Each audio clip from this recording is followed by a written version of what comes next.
Allez, on y va.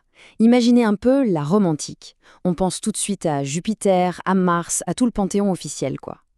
Et pourtant, en parallèle, d'autres divinités, venues d'Orient, commencent à gagner du terrain. Et pas qu'un peu. Elles séduisent tout le monde, de l'esclave à l'empereur. Alors, comment c'est possible? C'est justement ce qu'on va voir ensemble. Prenez cette inscription, par exemple. C'est une petite pépite. On est à Rome, à la fin du IIe siècle. Un certain Marcus Aurelius Eupreps, un ancien esclave qui a gagné sa liberté, fait construire un autel. Mais regardez bien, ce n'est pas pour Jupiter. Non, c'est pour Mitra, un dieu qui vient de Perse. Et ça, c'est un indice énorme qui soulève une question. Voilà, c'est la question. Pourquoi un Romain irait chercher une divinité à l'autre bout du monde connu alors qu'il a déjà tout ce qu'il faut à la maison? Qu'est-ce que ces dieux étrangers avaient de si spécial?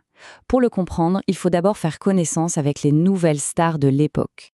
Alors, qui sont-ils, ces fameux cultes venus d'ailleurs? Ils débarquent à Rome avec leurs propres rituels, leurs propres promesses et pas mal de mystères. En gros, on a un trio de têtes. D'abord, il y a Cybèle, la grand-mère, c'est la première à arriver, carrément importée sur ordre du Sénat en pleine guerre contre Hannibal, c'est dire. Ensuite, le couple star venu d'Égypte, Isis et son acolyte Sérapis. Et enfin, le plus mystérieux de tous, Mitra, le dieu persan super populaire chez les soldats et dont le culte était réservé aux hommes. Et cette fresque, elle nous plonge direct au cœur du réacteur. On y voit Mitra en train de sacrifier un taureau. Mais attention, ce n'est pas juste une scène de sacrifice, c'est l'acte fondateur de son culte, un mythe hyper puissant qui symbolise la mort et la renaissance, et qui promettait ni plus ni moins la régénération de l'univers. Bon, mais alors pourquoi cet engouement incroyable? En fait, la réponse est assez simple, ces cultes offraient quelque chose que la religion romaine traditionnelle ne proposait pas. Ils s'adressaient directement à l'individu, à ses peurs et à ses espoirs les plus intimes. Le contraste est vraiment frappant. D'un côté, on a la religion romaine officielle, qui est une affaire publique. C'est presque un contrat. On fait des sacrifices pour s'assurer la Pax Deorum, la paix des dieux, et garantir la prospérité de Rome. C'est pour le bien de la collectivité. Et de l'autre, ces nouveaux cultes qui proposent une relation personnelle, directe, presque intime avec une divinité. Leur succès repose en fait sur 3 piliers. D'abord, cette fameuse connexion personnelle avec un dieu qui s'intéresse à son sort. Ensuite, le sentiment d'appartenance à une communauté très soudée, une sorte de fraternité. C'était hyper important, surtout pour les gens un peu en marge, comme les esclaves ou les affranchis. Et enfin, il y a l'attrait du secret, les fameux mystères, avec des rites d'initiation qui donnaient l'impression d'accéder à un savoir caché et à une protection spéciale. Mais attention, il ne faut pas croire que Rome a déroulé le tapis rouge. Pas du tout. Si le peuple était séduit, l'élite, elle, voyait ces cultes d'un très, très mauvais œil. La première réaction a été la méfiance, voire une hostilité totale. Pour comprendre cette méfiance, il faut connaître 2 concepts clés de la mentalité romaine. Le mos maiorum, c'est-à-dire le respect absolu des traditions des ancêtres. Pour un Romain, ce qui est ancien est forcément bien, donc la nouveauté, c'est suspect.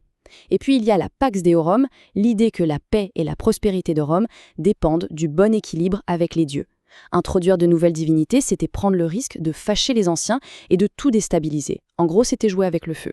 Et cette chronologie, elle montre bien que ça n'a pas été simple. Au début, c'est la répression pure et dure. Le Sénat fait même raser les temples d'Isis à plusieurs reprises. Après, on entre dans une phase plus ambiguë. L'empereur Auguste les déteste, mais son successeur Caligula, lui, leur construit un temple magnifique. Le vrai tournant, c'est avec l'empereur Vespasien. Il est arrivé au pouvoir grâce au soutien des légions d'Égypte, alors forcément ça aide, il va rendre le culte d'Isis tout à fait officiel. Mais il y a un truc essentiel à comprendre. Ces cultes ne sont pas arrivés à Rome comme un bloc monolithique. Non, ils se sont adaptés, ils se sont transformés, ils se sont mélangés à la culture romaine. C'est un processus d'hybridation absolument fascinant. En fait, avant même d'arriver en Italie, ces cultes avaient déjà pas mal voyagé. Ils sont passés par ce qu'on pourrait appeler le filtre grec. Dans des villes cosmopolites comme Alexandrie, un vrai melting pot culturel, les croyances égyptiennes ou persanes se sont frottées à la philosophie grecque. Le dieu Sérapis, par exemple, est carrément une invention de cette époque, une fusion entre un dieu égyptien et des concepts grecs. Et ce plan du temple d'Isis à Pompéi, c'est l'étape finale, la romanisation. Regardez bien, le style architectural est complètement romain, alors qu'on y vénérait une déesse égyptienne. Et tout s'est adapté comme ça. Les rituels, les noms. Isis devient même Isis Augusta. C'est une façon hyper maligne de lier son culte à celui de la famille impériale et donc de le rendre totalement respectable aux yeux des Romains. Alors là, c'est la grande question évidemment. Est-ce que tous ces cultes, avec leur focus sur le salut personnel et une divinité protectrice, ont en quelque sorte préparé le terrain pour le triomphe du christianisme? C'est une idée qu'on entend souvent. Eh bien, la réponse des historiens aujourd'hui est assez claire. Non. C'est un mythe. Il ne faut pas du tout imaginer que ces cultes orientaux ont remplacé les dieux traditionnels. Pas du tout. Ils se sont ajoutés. C'est ça le principe du polythéisme. Un Romain pouvait très bien faire un sacrifice à Jupiter le matin, prier Isis l'après-midi et participer à un banquet pour Mitra le soir. Ça ne posait de problème à personne. On collectionnait les protections divines en quelque sorte. Et toute cette histoire nous amène finalement à une réflexion plus actuelle. L'Empire romain, c'était une société globalisée qui absorbait et métamorphosait en permanence des influences venues d'ailleurs. Ça ne rappelle pas un peu notre monde? La façon dont nos cultures aujourd'hui dialoguent, s'emprennent des idées, de la musique, de la cuisine, et se transforment sans cesse, n'est-ce pas un peu l'écho de ce qui se passait déjà à Rome il y a 2000 ans?